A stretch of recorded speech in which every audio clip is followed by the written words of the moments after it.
because as Stephanie mentioned, we do have a really exciting individual who it's hard to believe that someone who's making as big of an impact as she is like part of the same generation as me and my siblings. It seems like somebody who's accomplishing the sort of things that she is would be much more well on in years, and yet she's managed to accomplish a lot in her early career. So Leah is the founder and CEO of Hope's Landing, which she launched in March of 2021. She did this after working at a women's safe house, and then she was inspired to find new ways to help survivors get back on their feet. And so that's where Hope's Landing was born from. She has an MBA from Heidelberg University, and currently, as if being in charge of Hope's Landing wasn't enough, she also works for the Pancreatic Cancer Action Network as the Community Relationship Manager in the state of Ohio. So with that, please join me in welcoming Leah Cordy.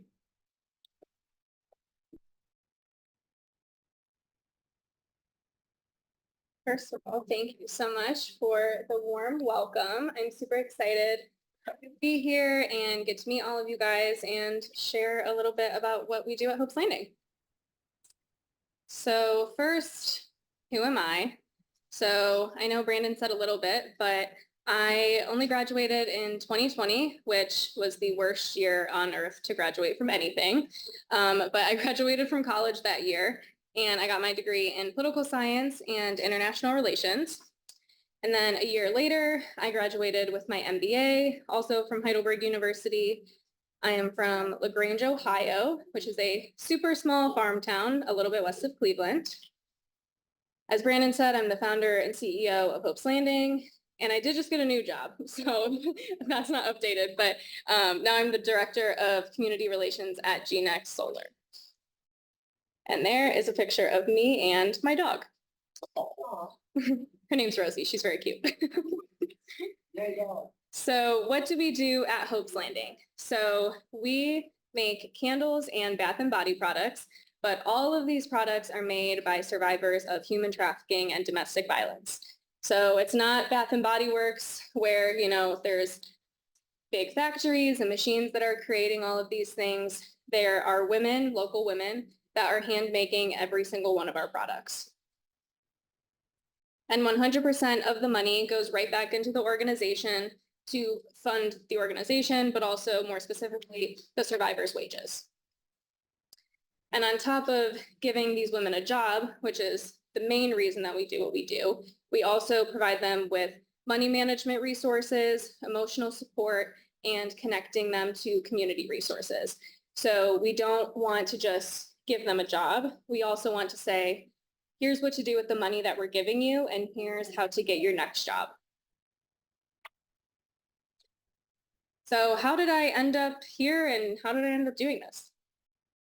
So for a few years while I was in college and after college, I was working at a women's safe house for survivors of human trafficking and domestic violence.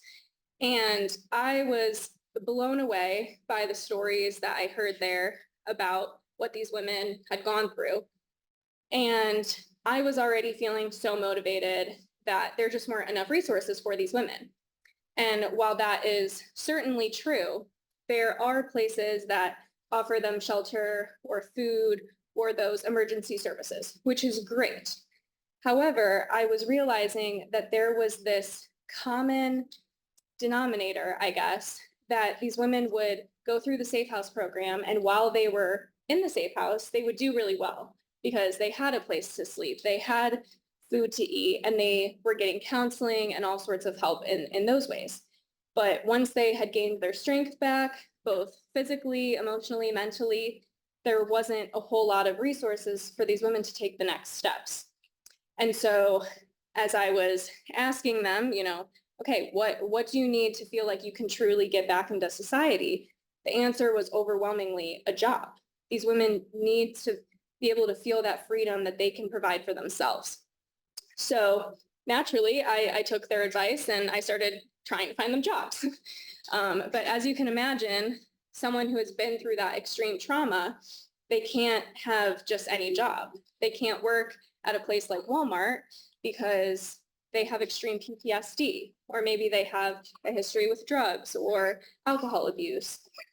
Or sometimes, if they were trafficked for 7 years straight, that's a gap in employment that they don't want to have to explain. And so there were just all of these barriers. And since I couldn't find them jobs that were suitable for them, I decided that that wasn't fair and I needed to create them. So like I said, they just really didn't have access to long-term support. And no matter how hard I looked, no matter how many people I asked, it just didn't seem to exist. So all of this kind of takes me back to where I first learned of the concept of social entrepreneurship, which was actually when I was in 6th grade. And I didn't know that this would set the stage for the rest of my life, but it really did. So I was in 6th grade and I was in the library. I've always been a book nerd. And I saw this book called How to Change the World. And with that title, I was like, oh, okay, like who doesn't want to change the world? This book is going to tell me how to do that. That's great. And I picked up the book and I realized very quickly that it was not a manual on how to change the world. And it had a lot of really big concepts, but the underlying message from what I could understand was that there's a way to help people that also just fits very easily into everyday life, which is social entrepreneurship, which is essentially a business that has a mission. So when I was getting my MBA from Heidelberg, my Master's of Business Administration, I was learning the business side of everything. But as I was working at a nonprofit, it was reminding me of this book and how I could tie those two together, because I really wanted to help these women. But like I said, the thing that these women needed was jobs, and any place that they would work would be a business most likely. So that's when the gears started turning. And I'm like, okay, I might be able to kind of put these things together. And like all great businesses, we started in a garage. We started making our first candles in the safe house garage that I was working at. You might be frozen. Oh. Okay, there we go. So here are some early pictures from the very first days at Hope's Landing. This was one of our product testing days. I definitely went through a phase where I wore overalls all the time. All of our early photos, I swear I'm wearing overalls. But yeah, I mean, we were literally working out of a safe house, and I was trying to figure out what these women could do that would be both teachable, easy to learn, and something that's a consumable product. So that way, people use it and then they need to buy another one. As you can see there, that was the garage. Lots of candles. This was before our initial launch. I had no idea how many candles to have them make because I had no idea how successful this was going to be. There was a decent chance that nobody was going to buy our candles. And this was our first shipment of things. We bought a stamp that we still use today that we used to stamp our boxes and our bags. So where are we now? Things have changed quite a bit. So luckily we are no longer working in a garage. That actually only lasted a few months because I realized very quickly we live in Ohio, and Ohio weather changes all the time. And I started this organization in March, April time period was when things actually started being made. And that time period through the summer, the garage was okay, but winter was coming and it was not going to be good. So luckily there was a church that heard me speak, and he asked us if we needed a place to work. And I said, absolutely. So they opened their doors to us, and actually we outgrew that church. So there was another church that opened their doors to us, and now our entire operation is in the basement of a church. That's where we have our office and our production space and all of our storage. From June 2021, which was when we made our first official sale, to now, we have done over $300,000 in sales. I grew up watching Shark Tank, and I remember when people would throw these numbers out, when the sharks would ask, like, okay, how much profit have you made? How many units have you sold? And I would think that these numbers were crazy. I'm like, oh my gosh, if they sold, $300,000, they must be doing pretty well. But now those numbers give me a whole different perspective, seeing how much work had to go into making that kind of money. We are also in over 100 wholesale locations. So that was something that I didn't even see us doing at first. When I first started the organization, I thought we were going to be a consumer based company, where we just sell directly to someone at an event or online. And then a store approached me and they were like, hey, we would love to sell your candles. And I was like, that's a really good idea. You sell them for us. And so once they came to us and told me about that concept, not something they taught me in my MBA, I was like, okay, that's a great idea. And now that's actually a huge portion of our business. So we are in 100 stores across the US and 4 different countries. So 30 states, 4 countries. We're in the US, Canada, Italy, and the UK.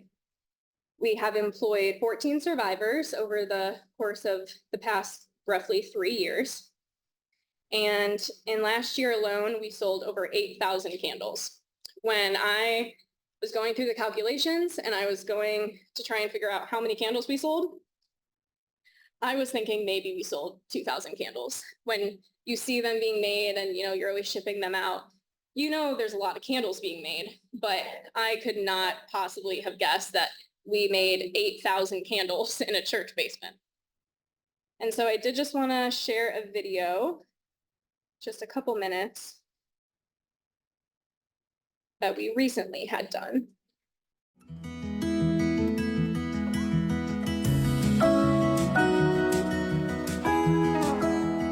Hi, I'm Leah Cordy, and I am the founder and CEO of Hope's Landing. I got the idea for Hope's Landing after working at a women's safe house for survivors of human trafficking and domestic violence, and there was this reoccurring theme of these women not being able to get jobs, or they couldn't get jobs because of things like PTSD, drug charges, gaps in employment, and it was just the same pattern over and over again. And after trying to find them jobs in the community, I couldn't find a trauma-informed environment that they felt safe in, and so I decided to create it.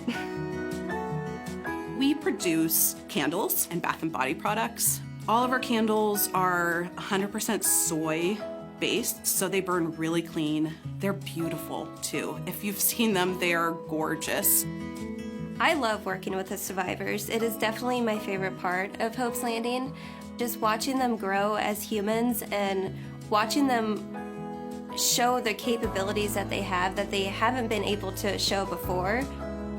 I love this place. I can't imagine ever leaving Hope's Landing because of what an empowering place it is to be. I love working with our survivors. They are so incredibly inspiring. It makes me feel like I want to be better so that they have what they need. I want to show up more for them so that they can move on from here and be successful and happy and start new chapters in their lives. I love to show survivors that they are not defined by their trauma, and I think that's very important for them to know that yes, what you went through is very real and it's very scary, but the grass is greener on the other side, and I hope that we can continue supporting survivors and getting more survivors in here and just sharing it more.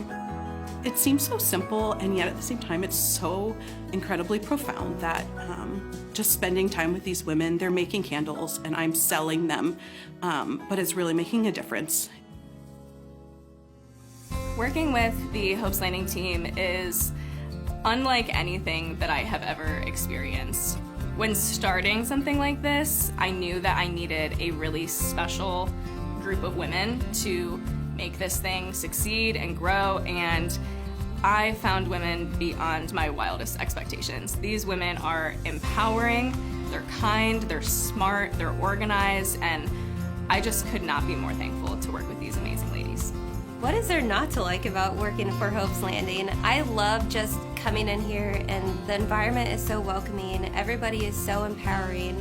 I want Hope's Landing to be around for a really long time, to support a whole bunch more women, and maybe to be a model for other businesses in the future that aren't there just to make money, but are there to support the people who work for them and to care for their community and offer hope. So we've got some great products out right now. We have our autumn collection and our winter collection. When you purchase a Hope's Landing product as a gift, you're not just giving a gift to the person that you purchased the product for, you're also giving the gift of employment to a survivor. You can purchase our products online at hopes-landing.com or at one of our local retailers, which you can find the entire list on our website.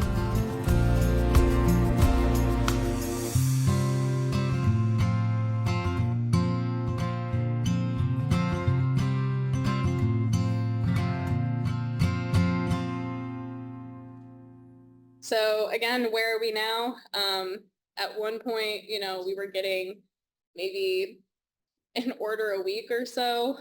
And now this is our post-Christmas rush. The first 2 years, we were like, okay, Christmas, this is when we know we're actually going to make money and we're not going to be, stressed out. But January this year has been super, super busy. And so I think that just, puts it into perspective how much we really have grown if this is the amount of orders that we're getting after Christmas. And that is our executive director that you saw in the video, Marissa. So some more where are we now pictures.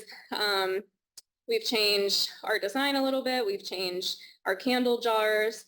Our photography looks a lot better than it used to. We have new products. So this is a bath salt with like flower petals, more team photos. And this year, this was a big thing for us. We were actually featured on the news in Cleveland. So that was really cool. I was super nervous, but it was cool. So why a social enterprise? So as I mentioned earlier, a social enterprise is essentially a business that does good. Businesses are going to exist anyway. If you're a candle person, you're going to buy candles anyway. The cool thing about being a social enterprise is that our candles aren't just any candles. They're not funding some billionaire. They're putting food on the table for someone who has been through extreme trauma. Another thing that's cool is you can still make money depending on, if you're a nonprofit or a for-profit. There are such things as for-profit social enterprises. We are a nonprofit, but you can still make money. You can still build a brand, build a company, and grow your network, but you're helping a cause. You're not just in it to make money. Flexible tax statuses is, a thing. It's also a huge selling point. What's really cool about Hope's Landing and why I think we've been able to grow so much is because people know when they purchase one of our products, it's not funding some billionaire. It truly is going right back into the community and helping survivors. And, say a regular candle company, while yes, they might have an incredible product, ours also has a cause behind it. And it helps because you can market yourself to both a business audience and a nonprofit one. So some examples of social enterprises, because usually when I say social enterprise or social entrepreneurship, a lot of people have not heard that term. And so they are a lot more common than most people think. So Tom's, if you've ever heard of the shoe brand Tom's, but for every pair bought, they would donate a pair. Ben and Jerry's, if you follow them on Twitter or X, they're incredibly outspoken and they do lots of fundraising and they do special flavors for special causes. So they're technically a social enterprise. Goodwill, they not only employ vulnerable populations, but they also create a store for people that can't necessarily afford to shop firsthand. And Girl Scouts. This one usually surprises people because you think of Girl Scouts and you just think of the cookies. But Girl Scouts is actually a really complex organization. And they're doing really good work, and all of those cookie sales are going right back into the nonprofit. Something else that I wanted to talk about was the fact that just because we're a nonprofit and just nonprofit professions in general doesn't equal non-professional. That's something a professor told me one time, and it really, really stuck with me. So similarly to businesses, there's small businesses, medium businesses, and large nonprofits. Now, of course, you think of large nonprofits like American Cancer Society or Susan G. Komen, and you think, okay, well, they have so much money, they have so many connections, they have so much support, you know, they're way above us. We have nothing in common with them. But they started somewhere too. And there are organizations that are like Hope's Landing, but they're, you know, 2 decades ahead of us. One, for instance, is called Thistle Farms. They're a candle company. They have all of their products made by survivors, but they bring in millions of dollars a year. We don't, but they started somewhere too. And so you get to be where they are by doing the things that they do. You want to be able to sit at that table, and you want your team to eventually look like theirs. And so you do that by doing the things that they do and that they've done. So we started having our products at farmers markets. I thought that was going to be like our main thing. We were just going to sell at farmers markets, and that's how we were going to fund our organization. And we still do that. But now we're also selling our products in yacht clubs and in some decently high-end stores. And so things have really changed for us. And there's a lot of key things that you can do to kind of get that seat at the table and make a good professional impression that don't cost anything. For instance, being on time, being kind, open-mindedness, ability to talk to people, being a good listener, presentation skills, loyalty, organizational skills, discipline, and honesty. As we're working with our survivors at Hope's Landing, I would say 99% of them, we are either their first job, or we're their first legal job, or the first job that treats them with dignity. And so, you know, they're always nervous coming in, and they're like, oh, I really want to do a good job. I want to impress you. And it's like, you don't need to have a bunch of skills. We're going to teach you those skills.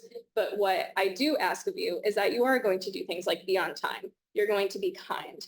You're going to be a good listener and listen when other people are talking. You are going to be honest, and you're going to be disciplined with your work. And so luckily at Hope's Landing, we've seen a lot of our women go through this program and be able to move on to another job, which of course is our goal all along. So there's the farmer's market, again, my overall face, you can see. And then this was at one of the yacht club events just this past winter. So some key takeaways for like all of the things that I have learned the past 3 years. There's a couple of things that really stick out to me. So number one, I'm not special. And I don't mean that in a way that I'm being mean to myself. Truly, I'm not special. I was not raised with a ton of money or, you know, an Ivy League education, none of that. I am a very average middle-class person, but I saw a problem and I wanted to fix it, or at least help it. And so I took whatever resources I had and I just ran with them. For instance, I was taking business classes, so I asked my business professors questions every single day. I was probably annoying the heck out of them because of how often I was staying after class and bothering them. But truly, I'm not special. There's nothing about me that makes me be able to do this and you not. You don't have to wait to have everything figured out to go after something that you want or to go after one of your dreams. If I would have thought about this for like 5 more seconds, I probably wouldn't have done it because there were so many things that I didn't know. For instance, the fact that we could eventually have our products in stores. I didn't even think of that. Like, that's such an obvious thing when you're starting a candle company, but I didn't even think of that or know that. But these things just come up and everything works itself out exactly the way that it's supposed to. And then lastly, honestly, I think one of the biggest things that has helped Hope's Landing get to this point is reading. I sat next to this guy on a plane one time. It was just kind of this, like, I guess, great coincidence. And we started talking and he was telling me that he was a millionaire. He founded this company and I like looked him up and he was completely legit. But I was like, all right, as a 17-year-old, how did you get where you are?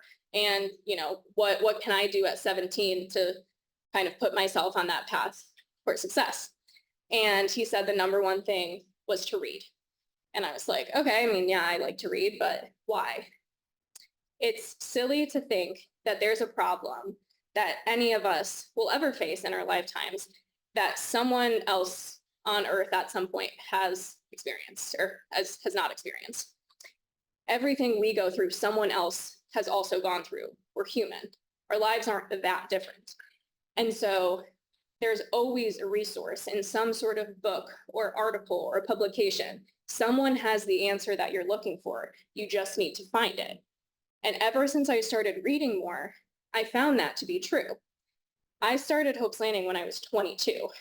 And if I didn't read all of these books by people that were so much older than me, I would not have been able to do that. Obviously, I did ask my professors and, you know, things like that, but there were so many business books that I read that were geared towards young women or, you know, just people in general. But the most helpful ones were ones that were, you know, looking to help people like me. And so reading is the one thing I say, like, reading is a gift, and it truly has played such a huge part in getting Hope's Landing to where we are. So I think, yeah, we're good on time. 27 minutes, nice. So I'm happy to answer any questions about Hope's Landing, social entrepreneurship, me and my overall phase, anything. Yes. So before you began speaking, you mentioned a statistic to Stephanie and I.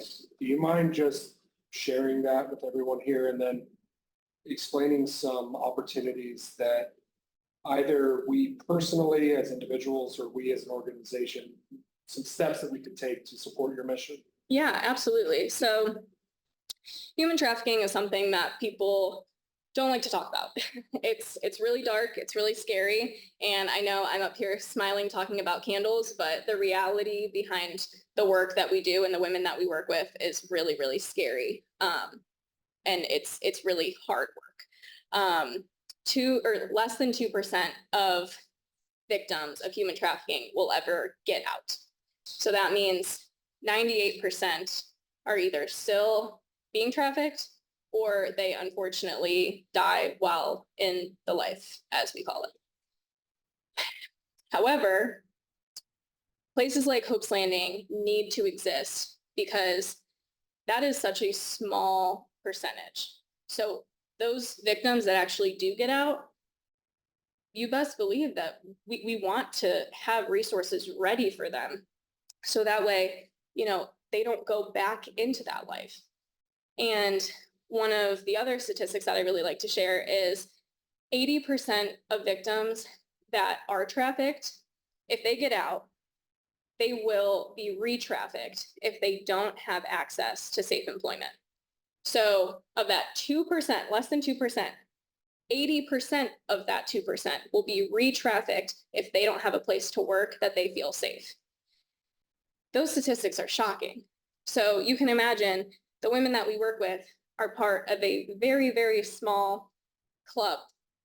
And so it's really important that, you know, we do the work that we do. And on the outside, it might look like we're just making candles, but at the end of the day, we're keeping women off the streets and we're giving them a second chance. Oh yeah. So yeah, there's a couple different ways. So the most obvious way if you're a candle person, if you're a lotion person, lip balm, just buying our products or spreading the word about them. Telling people, like, especially around Christmas time, when people are looking for gifts to give, hey, I know this really great organization. Also spreading the word about human trafficking and how prominent it is. You never know when you telling someone else about human trafficking or domestic violence will keep them from being trafficked or abuse themselves. Learning the warning signs. There's a lot of great lists on the internet, like from different organizations or government websites. There are so many lists of all the different signs, and there's a lot of them. And a lot of them can be very vague.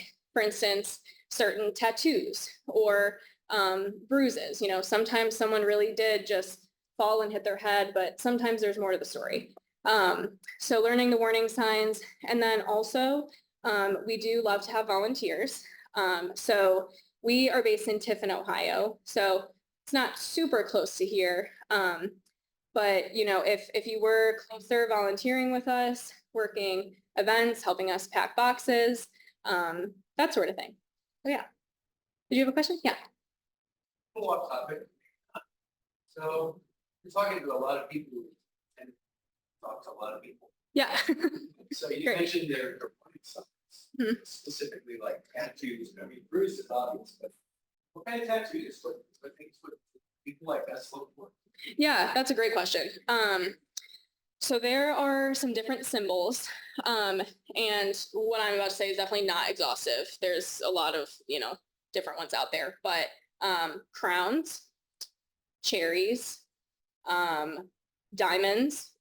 Sometimes they can be as obvious as saying property of and then someone's name, which is just absolutely sickening, that you would label someone like that.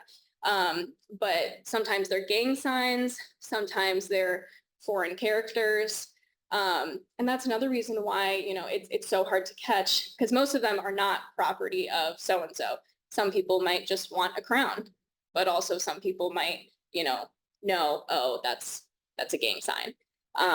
So I would definitely recommend, researching to see locally what the different tattoos might be. But a lot of times they'll be in like more hidden places, so like behind the ear, on the back of the neck. So yeah, and then some other signs. I mean, it's hard because these signs can also be signs of so many other things. But if someone has a new friend group and suddenly they're shutting out all of their friends, if they're spending a lot of time at work and when they come home, they don't talk about what they did at work, or they don't, mention any of their coworkers at work. They're just very secretive about it. They come home from work and they're exhausted. One that, can be kind of obvious is if they end up spending the night at their workplace, and you might be thinking like, okay, well, who would do that? But it does happen. Unfortunately, the list of warning signs is very, very long. But sometimes there will be organizations that have more localized lists. So I would definitely check those out. Yes. I know the state of Ohio provides all kinds of Yeah. Yeah. And that's actually one of the places that these women are likeliest to get help, because they do go through that training, which is great. And nurses go through it. There's so many more trainings for human trafficking now than there have ever been. But unfortunately, there's more human trafficking now than there has ever been. Social media has just blown up the problem tenfold. So any other questions? Okay. Thank you so much. Yeah, thank you.